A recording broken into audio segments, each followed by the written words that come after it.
الله ربي من كل ذنب وأتوب إليه لا حول ولا قوة إلا بالله العلي العظيم. اللهم صل على سيدنا محمد وعلى آل سيدنا محمد وبارك وسلم. أعوذ بالله من الشيطان الرجيم.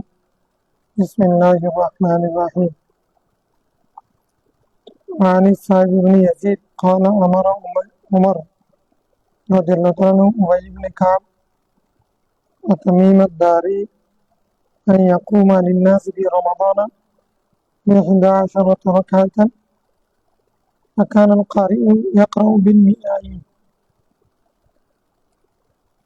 حتى كنا نعتمد على العصا من طول القيام، فما كنا ننصرف إلا في فروع الفجر. رواه مالك. الحمد لله والصلاة والسلام على رسول الله. আসসালামু আলাইকুম রহমতুল্লাহ। আচ্ছা, আগের হাদিসে আমরা পড়েছি তারাবির নামাজ নিমাতিল বিদাত ওয়া হাযিহি। এখন হযরত সাঈদ বিন ইয়াজিদ রাদিয়াল্লাহু আনহু থেকে বর্ণিত হাদিসে উনি বলেন হযরত ওমর রাদিয়াল্লাহু আনহু উবাই বিন কাব রাদিয়াল্লাহু আনহু এবং তামিমুদ্দারি মানে আরেকজনকে আমরা আগে পড়েছি শুধু উবাই বিন কাব রাদিয়াল্লাহু আনহুর নেতৃত্বে ইমাম ওয়াহিদ বলেছিলেন। এখন তামিমদারির কথা আসছে, দুজনকে রমজানের ইমাম নির্ধারণ করেছেন, তারা যেন 11 রাকাত তারাবি পড়েন, রমজান 11 রাকাত নামাজের ইমামতি করেন। فكان القارئ يقرأ بالمئين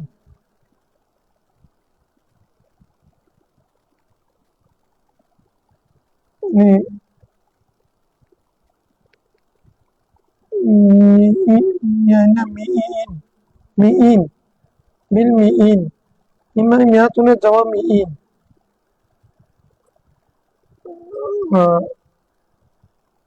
কারি যিনি অর্থাৎ যেদিন উমার বিন কাব রাদিয়াল্লাহু আনহু পড়াতেন উনি অথবা তামিমদারি যিনি পড়ান না কেন, ওনারা এমন কেরাত পড়তেন যেগুলোর আয়াত, যে সূরাগুলোর আয়াত 100-রও বেশি, 100-রও উপরে, যে সমস্ত সূরার আয়াত 100 এর বেশি সেগুলোকে মিইন বলা হয়েছে। সূরা বাকারা, সূরা আমরা দেখুন তোমাদের মুখস্থ। হাত্তা কুন্না না'তামিদু আলাল আসাব মিন তুল কিয়াম, কিয়ামত দীর্ঘ হতো যে আমরা মানে লাঠির উপরে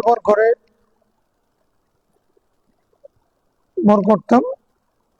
ফামা কুন্না না'সারিফু, আমরা ঘরে ফিরে যেতাম না, সানা ফিরে পারতাম না, ইল্লা ফি ফুরুল ফজর, ফজরের আগে আগে সানা ফিরে যেতাম, মানে তারাবির নামাজ শেষ হতো ফজরের আগে আগে।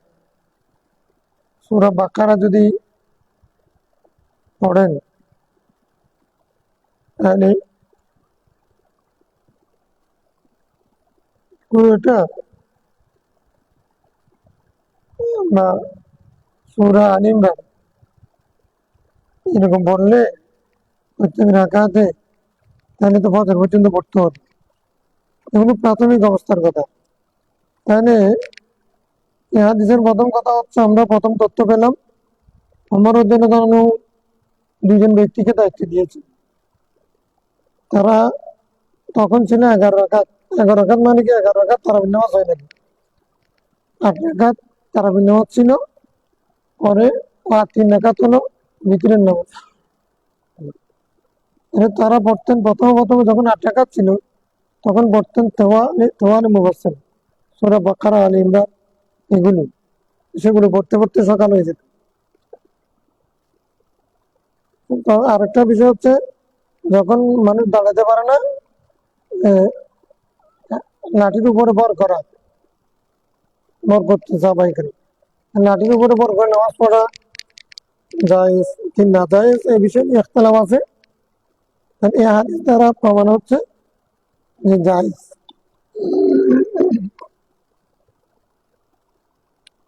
অক্ষম ব্যক্তির জন্য জায়েজ, এবং সেটা নফল নামাজের ক্ষেত্রে বর্ণনা হয়েছে, ফরজ নামাজে নেই। দাঁড়াইতে না পারলে বসে পড়বে, এটা স্বাভাবিক নিয়ম। লাঠির উপরে ভর করা সূরা যেহেতু আসছে, চেয়ারের উপরে ভর করা এটা একটা সূরত হতে পারে।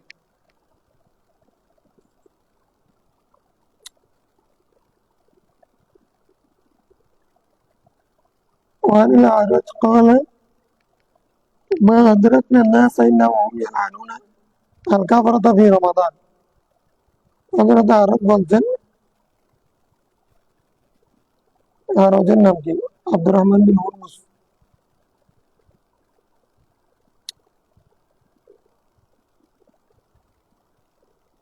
আমরা লোকদেরকে রমজানের মধ্যে কাফেরদেরকে অভিসম্পাদ করা অবস্থায় পেতাম।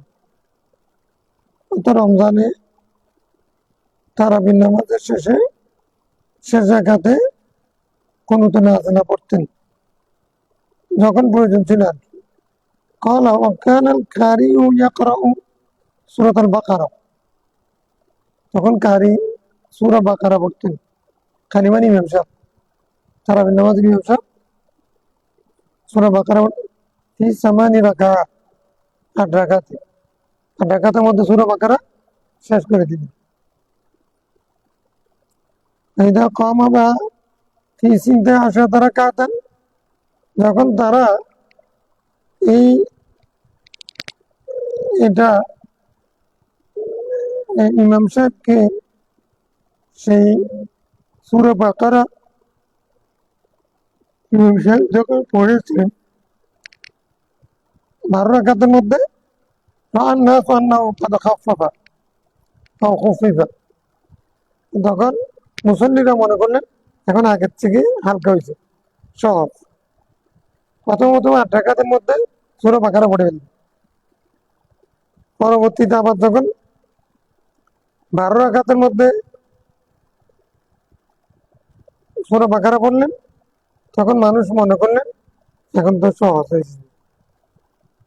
মানে ৮ রাকাতে সূরা বাকারা পড়ার চেয়ে ১২ রাকাতে পড়া এটা সহজ। আচ্ছা, মানে রহমান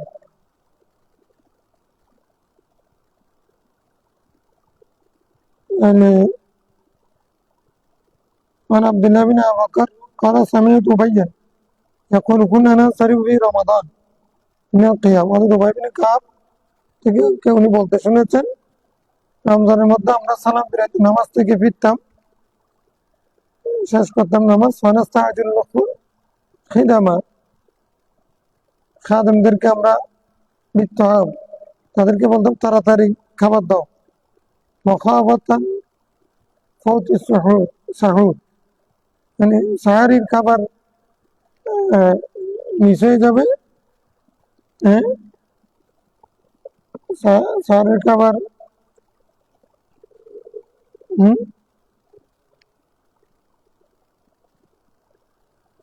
না পাওয়ার ভয়ে আমরা বলতাম তাড়াতাড়ি করো। অন্য রয়েতের মধ্যে আছে মখাবাতুল ফজর, ফজর নামাজের না পাওয়ার ভয়ে। রহমান, তাহলে এই হাদিসের মধ্যে কি বোঝাচ্ছে? ৮ রাকাত ১২ রাকাত নামাজ, আবার আমরা পড়ি ২০ রাকাত, আবার ৪০ রাকাতের কথা আছে, ৩৬ রাকাতের কথা আছে। মানে ৪০ রাকাত, ৩৬ রাকাত, এদিকে ৮ রাকাত ১২ রাকাত, এদিকে 20 রাকাত, সবগুলোর সমন্বয় হচ্ছে মধ্যবর্তী হচ্ছে 20 রাকাত। একটা হলো এগুলো প্রথমে পড়েছেন 8 রাকাত, কোনো সময় পড়েছেন 12 রাকাত, কোনো সময় পড়তেন শুরু শুরু শুরু দিয়ে, পরবর্তী তখন পুরো বাকারা দিয়ে পড়েছেন, বোঝা যাচ্ছে। পরবর্তীতে এক খতম পড়েছেন সাহাবায়ে কেরাম, এটার উপর একটা হয়েছে। এই জন্য সেটার ধারাবাহিকতায় হারামের মধ্যে এখন সারা পৃথিবীতে সব 20 রাকাতই পড়ে। 20 রাকাতের হাদিস ইবনে আবি শাইবা, তাবরানী, তারপরে ইবনে হিব্বান, এরকম এক হাদিস মুহাদ্দিস রাওয়ায়াত করেছেন হাদিস। তো 20 রাকাতের হাদিসের মধ্যে হযরত ওসমান বিন ইব্রাহিম একজন রাবীকে দুর্বল করেছেন অনেকেই। ওসমান বিন ইব্রাহিম উনি হলেন ইমাম আজমের পরবর্তী যুগের রাবী, অনেক পরে। ইমাম আজম আবু হানিফা তারাবির নামাজ যখন 20 রাকাত বলেছেন, তখন ওই রাবির জন্ম হয় নাই, ওটা দুর্বল হয় না, সবল হবে সেটা পরে কথা। হ্যাঁ? হাদিস যেটা ফাঁকার মধ্যে চলে আসছে, যে আমলটা, সেটা হাদিসের চেয়ে শক্তিশালী। ফাঁকার মধ্যে চলে আসে মানে আমলের মধ্যে চলে আসে। ইমাম আজম যখন ফতোয়া দিয়েছেন তারাবির নামাজ 20 রাকাত, তখন উসমান বিন ইব্রাহিম মানে জয়ীব না জয়ী এটার প্রশ্ন নেই, ওনার জন্ম হয়নি। অতএব তারাবির নামাজ 20 রাকাত। হ্যাঁ, হ্যাঁ, যে হাদিসের 20 রাকাতের রাবির মধ্যে, যে রাবির কথার উপরে ভিত্তি করে 20 রাকাত এটা সহি না বলছে, ওই রাবির আগে ইমাম আজম ফতোয়া দিয়েছেন তারাবির নামাজ 20 রাকাত, সাহাবায়ে কেরাম পড়ে যাচ্ছেন 20 রাকাত। হ্যাঁ, তো তাবিনরা পড়েছেন 20 রাকাত। অতএব আমল এবং ফতোয়া এসব মিলে ফতোয়ার রাওয়ায়াতের চেয়ে শক্তিশালী, কারণ বহু রাওয়ায়াতের সমন্বয় নাম হচ্ছে ফতোয়া।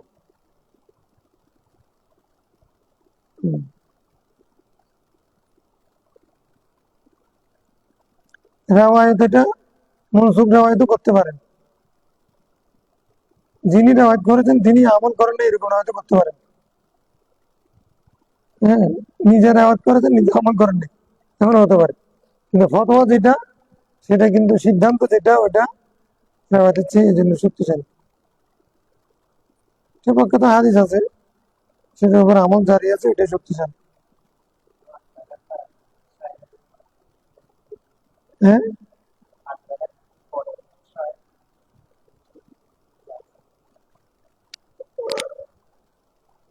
না, না, কেউ যদি পড়ে গুনাহ তো হবে না, সুন্নতে আবার খারাপ হবে। 20 রাকাত এটার উপরে আজমা, এটার উপরে সাহাবায়ে কেরাম তাবিনরা করেছেন, তো এটাতে সব বেশি হবে। আর এটা তো মানে দীর্ঘ পড়া, ওটা তো সাহাবায়ে কেরামরাও ছেড়ে দিয়েছেন কষ্ট করে। তো এখন তো এরকম হুজুর কলম নষ্ট হবে, তো মানি না, তো কলম নষ্ট হবে, তো মানুষের এইরকম করে বাদ করা তো, হ্যাঁ, রাসূল সাল্লাল্লাহু আলাইহি ওয়াসাল্লাম নিষেধ করেছেন না, তুমি জুলুম করে নেন নিজের উপর।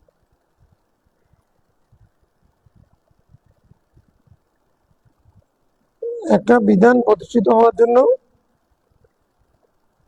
অনেক সংশোধনী আছে, মানে আগে পরে বেশ কম করে শেষ পর্যন্ত একটা সিদ্ধান্তের মধ্যে আসে। 20 রাকাত এটা সিদ্ধান্তের মধ্যে চলে আসে। এই জন্য হারামের মধ্যে এখনো 20 রাকাত চালু আছে, আমরাও পড়ছি সারা দুনিয়া। কেউ কেউ পড়তে না পারলে শরীরে না করে নি, আপনি না পড়েন না, আপনি 1 রাকাত না পড়লে আমি কি বলতেছি, আপনি ফতোয়া দিয়ে আরেকজনকে কেন?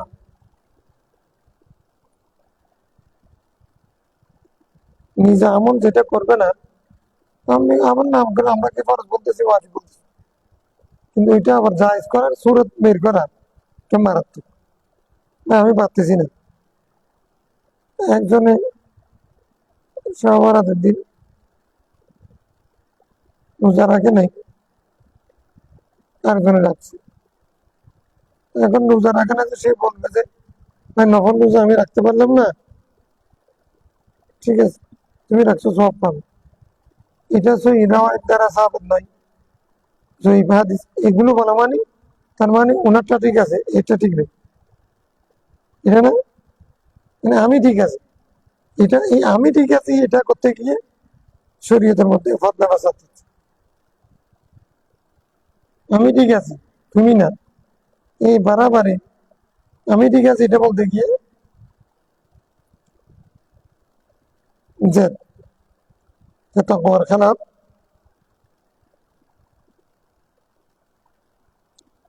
وعن عائشة رضي الله عنها عن النبي صلى الله عليه وسلم قال هل تدرين ما بهذه الساعة ما في هذه الليلة يعني ليلة النصف من شعبان। আয়েশা সিদ্দিকা রাদিয়াল্লাহু আনহা বলছেন, রাসূল সাল্লাল্লাহু আলাইহি ওয়াসাল্লাম তাকে প্রশ্ন করেছিলেন এই রাতে, অর্থাৎ শাবান মাসের অর্ধ তারিখের রাতে কি আছে, এটা কি তুমি জানো? قالت ما فيها يا رسول الله। উনি আবার প্রশ্ন করলেন তাতে কি আছে, তখন আমি জানি না, আপনি বলেন। قال فيها أن يكتب كل مولود بني آدم في هذه السنة। এই বছর আদম সন্তানের কে কে জন্ম নিবে সেগুলো লিপিবদ্ধ হবে। وفيها أن يكتب كل هالك من بني آدم في هذه السنة। এই বছরে আদম সন্তানের কে কে মারা যাবে সেটাও লিপিবদ্ধ হবে। وفيها ترفع أعمالهم। আল্লাহর বনু আদম সন্তানের আমল আল্লাহর দরবারে কবুল হবে, মানে মানে তার অর্থ হলো কাজটা কবুল হবে, কাজটা কবুল হবে না, এই অথবা তাদের নেক আমলগুলো আল্লাহর দরবারে পৌঁছবে একটার পরে একটা। এই এখন এই আমল করবে, এরপরে এই আমল করবে, এরপরে আমল করবে, এভাবে করে আল্লাহর দরবারে যাবে, সে বিষয়টাও লিপিবদ্ধ হবে। وفيها تنزل أرزاقهم। এই রাতেই তাদের রিজিক নাযিল হয়। রিজিক নাযিল হয় মানে ওই রাতে নাযিল হয়ে গেলে এক রাতে খেয়ে ফেললে বাকি দিন তো উপবাস থাকতে হবে। তার মানে হলো তাকে কে কি পরিমাণ রিজিক পাবে, কে কি মাধ্যমে রিজিক পাবে, কার চাকরি হবে কার হবে না, কার কৃষি ফসল ফলবে না ফলবে না, এসব কিছু লিখা হবে এই রাতে। فقالت يا رسول الله ما من أحد يدخل الجنة إلا برحمة الله تعالى। প্রত্যেকে তো আল্লাহর রহমত নিয়ে জান্নাতে যাবে, এখন তার মানে এত আমল করা এত কিছু দরকার কি? فقال ما من أحد يدخل الجنة إلا برحمة الله تعالى ثلاثا। রাসূল ইসলাম বললেন, ঠিক আছে, তো প্রত্যেকেই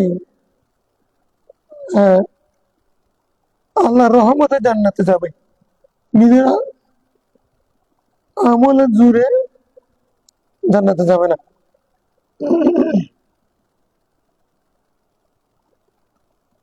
আল্লাহর রহমতে জান্নাতে যাবে, আমলের জোরে জান্নাতে যাবে না। তো এরকম রাসূল ইসলাম তিনবার বললেন। কুলতু ওয়ালা আনতা ইয়া রাসূলুল্লাহ। ভাই সিদ্দিক বলছেন, আপনি তো আল্লাহর রহমতে জান্নাতে যাবেন। সিদ্দিকা কত বড় ফকিহ ছিলেন, কোরআন হাদিস বুঝতেন।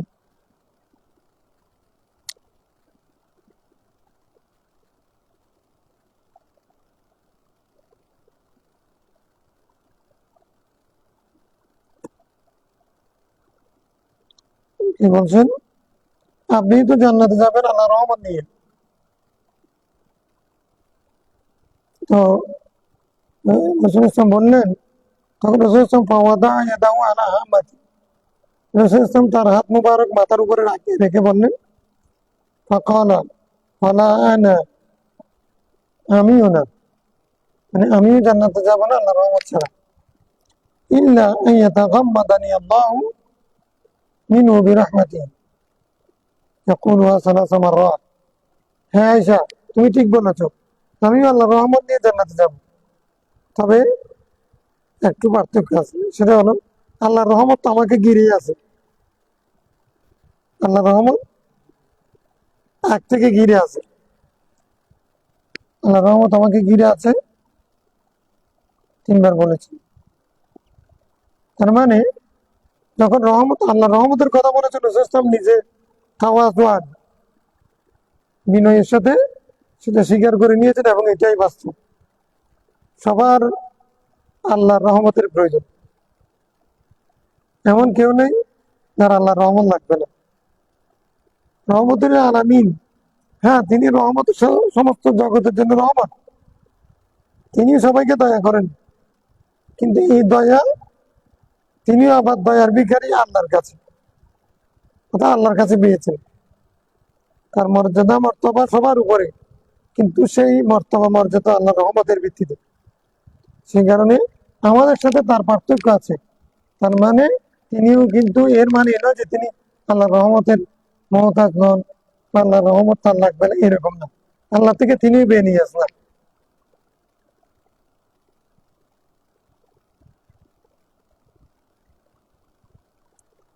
মাথাতে হাত দিয়ে কথা বলা মানে এটা স্বীকার করে নাও, এটাকে সত্যায়ন করা, তাই না? তাহলে কোরআন শরীফ বলছে ওদেরকে জান্নাতুল্লাতি উরতুমুহা বিমা কুনতুম তা'মালুন, সেই জান্নাত যেটার মালিক করব আমি তোমাদেরকে, তোমরা যে আমল করবে সেটার বিনিময়ে। তাহলে আমলের বিনিময়ে জান্নাত পাবো, রহমতের বিনিময়ে না। কোরআন শরীফের আয়াত বলছে আমলের বিনিময়ে জান্নাত, রহমতের বিনিময়ে না। আয়েশা সিদ্দিকা বলছেন কেউ জান্নাতে প্রবেশ তখন জান্নাত ইল্লা বিরাহমাতিল্লাহ, ইল্লা বিরাহমাতিন মিনহু।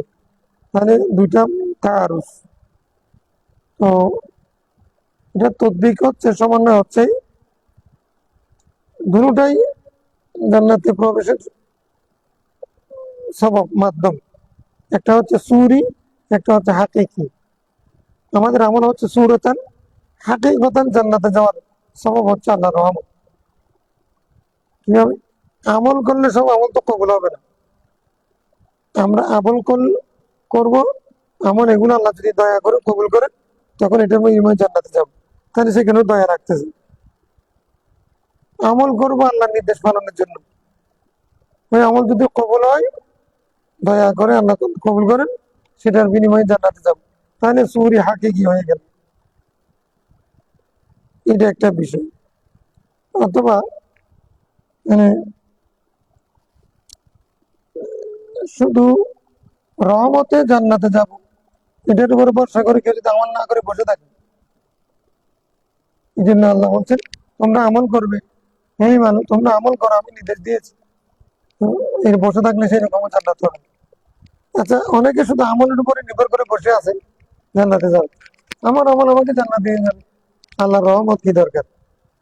না, তুমি মোটে যাবে না। তুমি সারা জীবন আমল করেছো, তো যাওয়ার সময় জাহান্নামী হিসেবে যাবে, বুখারী হাদিস। এমন কিছু মানুষ আছে, মানে ইন্নাল্লাহ ইয়াহিদ্দিদ দীনা বিরাজুলিন ফাজির, হাদিসের আগে আছে কি কিছু কিছু মানুষ আমল করে জান্নাতি আমল, কিন্তু যে জাহান্নামে যায়। আর কেউ জাহান্নামীর আমল করে, সে জান্নাতে যায়। তাহলে এটা কিছুর উপর নির্ভর করে? রহমতুল্লাহ রব্বানা বলানা, রব্বানা কি বলছে, না তুই কুলুবানা বা'দা ইয হাদাইতানা ওয়া হাব লানা মিন লাদুনকা রাহমা। হেদায়েতের পরে তুমি আমাদেরকে বক্র করে দিও না, আমাদের কলব তোমার পক্ষ থেকে রহমত দান করো। তাহলে হেদায়েতের উপরে থাকা, অটল অবিচল থাকা, সেটা রহমতের উপর নির্ভর। জান্নাতে যাব আল্লাহ রহমতের উপরে ভিত্তি করে, এটা হলো চূড়ান্ত। কারো এমন কাউকে জান্নাতে দিয়ে যাবে না, তবে এটা রহমত পাওয়ার উসিলা হবে। কারণ রহমত কেন পাবো? কিন্তু আমরা আল্লাহর হুকুম পালন করতেছি, আমল করে আল্লাহর হুকুম পালন করতেছি, এই জন্য আল্লাহ দয়া দয়া পাবো, ওই দয়ার বিনিময়ে জান্নাতে যাবো, মিলে গেছে এখানে। তাহলে আমলও লাগবে, রহমত লাগবে, এত কিছু দরকার কি? মানে আবার আল্লাহ তুমি দয়া করে আমাদের আমল কবুল করো, এই কথা বলার দরকার কি? আমি তো আমল করেছি, আল্লাহর হুকুম পালন করেছি। তো এরকম টাইট হয়ে যদি কেউ টাইট হয়ে যদি বলে সিঁড়িটি দিয়ে যে আমি তো নামাজ পড়ার জন্য আল্লাহ বলছে, আমি নামাজ পড়ে জান্নাতে যাবো, এত কিছু দরকার নেই, এই ব্যক্তি জান্নাতে যাবে না। কারণ সে আমলের উপর কি করেছে, কি করবে। আর যে রহমতের আশায় বসে আছে উপরের দিকে হা করে আমল ছেড়ে দিয়েছে, সেও যাবে না। কারণ সে আল্লাহ রহমতের পাওয়ার যে মাধ্যম, সেটা তো করে নেই, আল্লাহর হুকুম পালন করে নিয়েছে। অতএব আমল ও রহমত দুটোর সমন্বয় হতে হবে।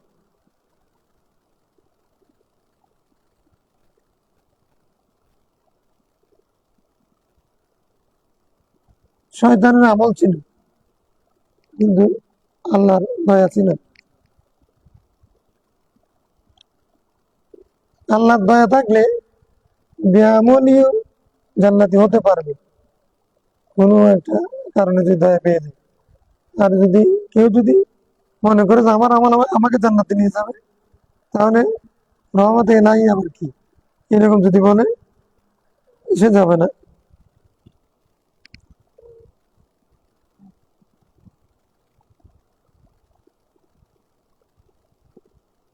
ওই তারপরে কি বলে না। আচ্ছা, 1306 নম্বর হাদিস। عن ابي موسى الاشعري رضي الله عنه عن رسول السماء ان الله تعالى لا يطلع في ليله النصف من شعبان ويغفر لجميع خلقه الا لمشرك او مشاهد। ও একটা হাদিস আসছে, এটা নিয়ে, এটার জন্য সবাই অপেক্ষা করতেছে, মানে সহভারতপন্থীরা। ইবনু মাজার এই হাদিস, এটা হাসান সহি, মানে সহভারতের ব্যাপারে হাদিসটা সবচেয়ে বেশি বিশুদ্ধ। তো একটা তো বিশুদ্ধ পেয়েছে, আর সবগুলো জয়ীফ হলো, কোনো অসুবিধা। আর আমলের জন্য একটা হাদিস যথেষ্ট, ঠিক না? হম। তাহলে সহভারত নামের কিছু আছে নাকি? এখানে সহভারত শব্দ নাই তো। লাইলাতুন নিসফি মিন শাবান আছে নাকি? আছে। লাইলাতুন, কেউ যদি সহভারত না থাকে, উনি লাইলাতুন নিসফি মিন শাবান পালন করবে। হ্যাঁ, কারোর মধ্যে যদি সহভারত, এটা তো ফার্সি শব্দ, এটা করতে পারেন আপনারা কথা, এরকম যদি কেউ দাবি করে, তাহলে এটা ভাই, এমনি হাদিসের মধ্যে লাইলাতুন নিসফি মিন শাবান আছে, সেটা পালন করবেন। আপনি করেন, আমরা আমরা সহভারত দাবি করবো না, আপনি এটা করবেন। দেশে অপরাধ মানুষে আসলে লাইলাতুন নিসফি মিন শাবানও মানে না। ঘুমাতে ঘুমানোর উদ্দেশ্য নেই, নিজে করবে না, জায়েজ করে নিবে।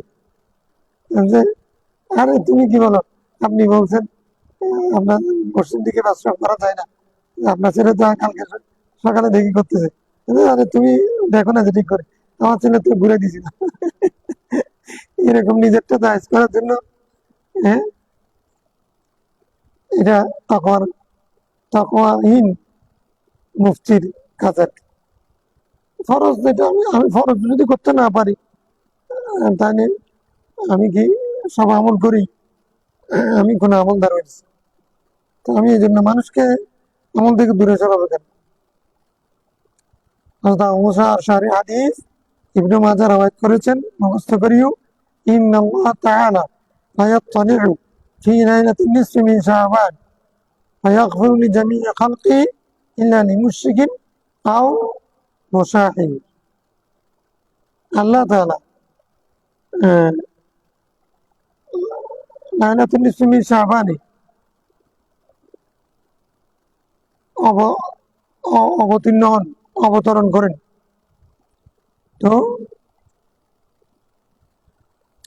মানে অবতীর্ণ হন মানে এখানে অর্থ হচ্ছে ইয়াতাজাল্লা বিরাহমাতি, তিনি তার রহমত প্রকাশ করেন, তার রহমতের সাগরের মধ্যে জোয়ার আসে, হ্যাঁ, তখন মানে সেটা আগে তো ইয়ানজিরু ইলা সামাই দুনিয়া বলছেন, এই হাদিসও আছে।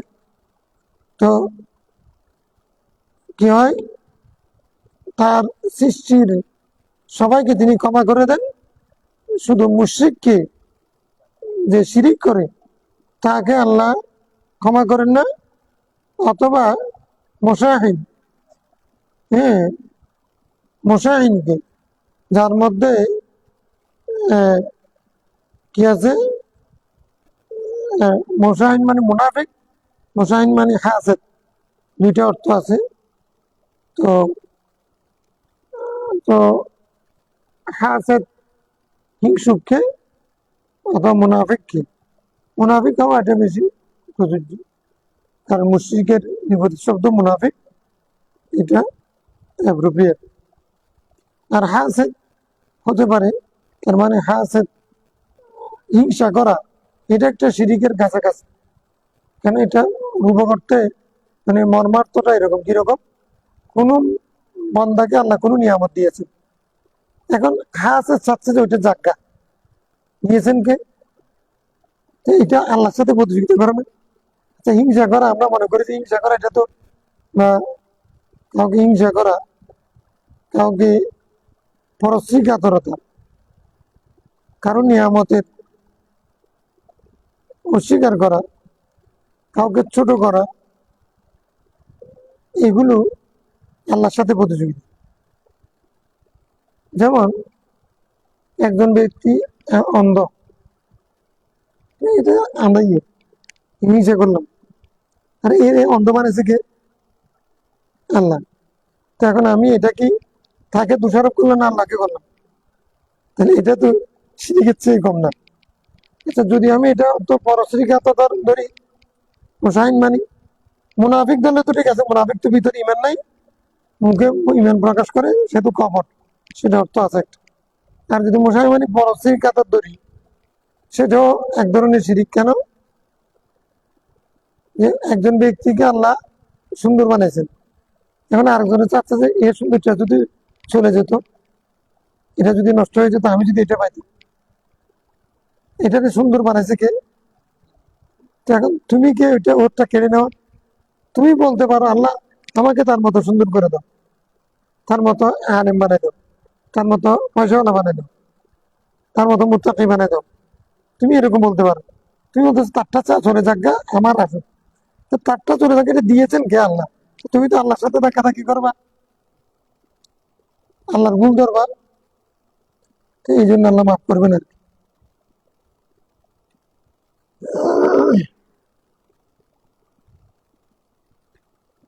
رواه ابن ماجه ورواه احمد عن عبد الله بن عمرو بن العاص وفي روايه الا اثنين, মানে দুই ব্যক্তিকে আল্লাহ মাফ করবেন না, মুশাহিন, একটা হচ্ছে মুনাফিক অথবা আহ, হিংসুক, নিন্দু, পরশ্রীকাতর, কমিনা, ওয়াকাতিলিন, ওয়াকাতিলি নাফসিন, আর আত্মহত্যাকারী, মানে হত্যাকারী। কাতিল নাফসি মানে বেগাইরে হাক্কিন আর কি, মানে নির্দোষ মানুষকে, নিষ্পাপ মানুষকে হত্যাকারী, অর্থাৎ খুনি এবং হিংসুক, এই দুই শ্রেণীর মানুষকে আল্লাহ কি করবেন না? মাফ করবেন না, আর সবাইকে মাফ করবেন। মানে আলী নদী তো قال رسول الله إذا كانت ليلة النصف من شعبان فقولوا ليلة فقوموا ليلة, যখন লাইলাতুল নিসফি মিন শাবান আসবে, তোমরা ওই রাতে কিয়াম করো, সারা রাত জাগ্রত থেকে আবাদ করো, ওয়াসুমু ইয়াওমা, সেই দিন তোমরা রোজা রাখো। ফাইনাল্লাহ তাআলা ইয়ানজিলু ফিহা লিগুরুবিশ শামস ইলা সামাই দুনিয়া, কেননা আল্লাহ তাআলা প্রথম আসমানে সেদিন একবারে রাতের শুরু দিয়ে অবতরণ করেন। ফায়াকুন আলা মিন মুস্তাগফিরিন, বলেন কোন গুনাহ ক্ষমা চাওয়া আছো কেউ? গুনাহ ক্ষমা চাইবে এমন কেউ আছো? গুনার ক্ষমা প্রার্থী কেউ আছো? ফাগফির লাহু, আমি তাকে ক্ষমা করে দেব। আলা মুস্তারজিকিন, কেউ কি কোনো রিজিক তলবকারী, রিজিক প্রার্থী আছো? ফারজুকাহু, আমি তাকে রিজিক দেব।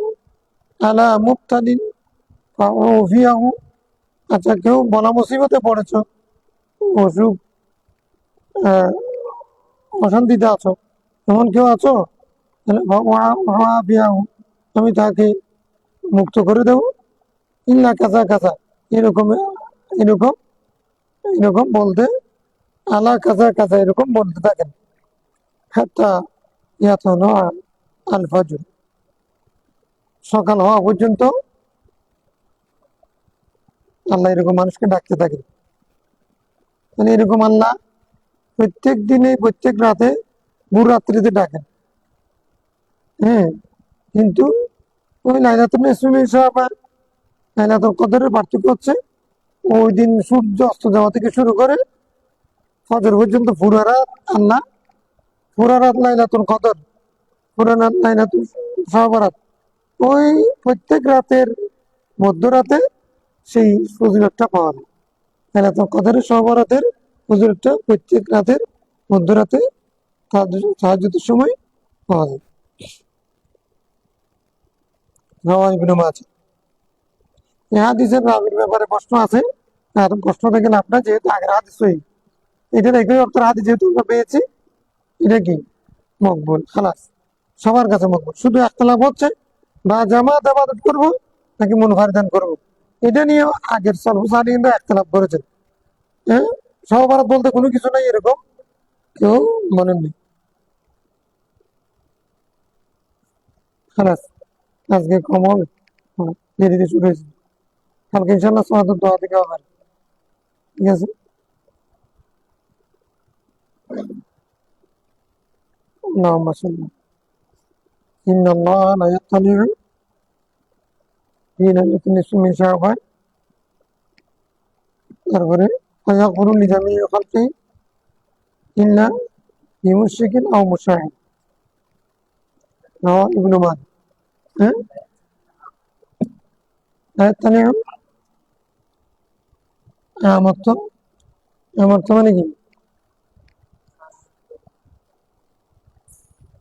لا يطلع মানে কি, لا يطلع মানে উদিত হওয়া, প্রকাশ হওয়া। ইত্তলা ইত্তলা মানে প্রকাশ হওয়া, তুলু শামস যেরকম বাব ইফতিহারে গেছে, ইত্তলা ইত্তলা প্রকাশ হওয়া। আল্লাহ তাআলা প্রকাশ হন, লাইলাতুল নিসফি মিন শাবানে আল্লাহ প্রকাশ হন। তো আল্লাহ কিরকম প্রকাশ হন? হ্যাঁ, তার রহমত, তাজাল্লা বিরাহমাত, দয়া নিয়ে তিনি প্রকাশ হন, মানে বেশি বেশি দয়া করেন আর কি। কারণ ওদের সবাইকে ক্ষমা করে দেন। যেমন অন্য হাদিসের মধ্যে আছে, আমরা আগে পড়েছি, কি পড়েছি, প্রথমে এই ভাবের মধ্যে পড়েছি না, মানে বনি কলব গোত্রের গনমের সার পরিমাণ, আদাদা সারে গনামি খাল, গলব গোত্রের মেষের নুম পরিমাণ এর চেয়েও বেশি বান্দাকে আল্লাহ কি করে দেন, ক্ষমা করে দেন। মানে মানে বিরহমাতি, লা ইয়াতাজাল্লা বিরহমাতি ওয়া ইয়াগফিরু লিজামিই খালকি। আল্লাহুম্মা সাল্লি আলা